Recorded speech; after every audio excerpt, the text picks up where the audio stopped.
Yolanda and I just returned from a week-long pilgrimage to Lourdes, France, and although I still have much to process, I'm afraid I won't be able to share any of it if I wait much longer. I've decided that this will be my last reflection, so it's longer and meant to be summative of my life at this point. Ever since going to Lourdes on my way to the Camino in 2018, I've wanted to bring Yolanda back because of the powerful presence of God I experienced there. Since then, however, injuries, the COVID scare, and finally, ALS, seemed to make that dream impossible.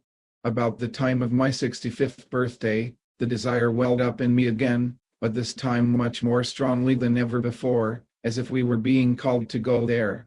Yolanda was willing to go, but had a long checklist of conditions to be met. Among them, she wanted us to stay in Lourdes, not be a part of a traveling tour group, have someone go with us to help her with me during the trip, know where doctors and hospitals were and how to access them, and figure out how we could transport my nutrition and medical equipment on the plane.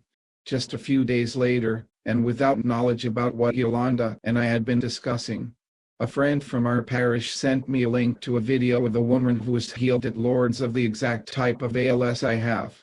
She went as part of a supportive care pilgrimage hosted by Our Lady of Lourdes Hospitality, North American volunteers. They bring doctors, nurses, priests, and other volunteers along to assist persons with illnesses.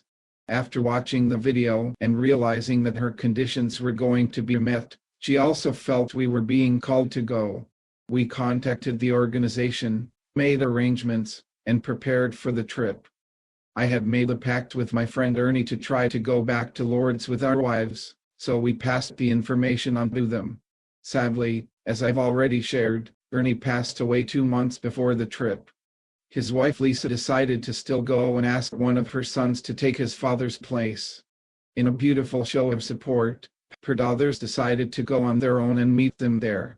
We left from LAX as part of a group of 29 pilgrims and volunteers. We arrived in Lourdes the evening of the next day to join almost 200 other pilgrims.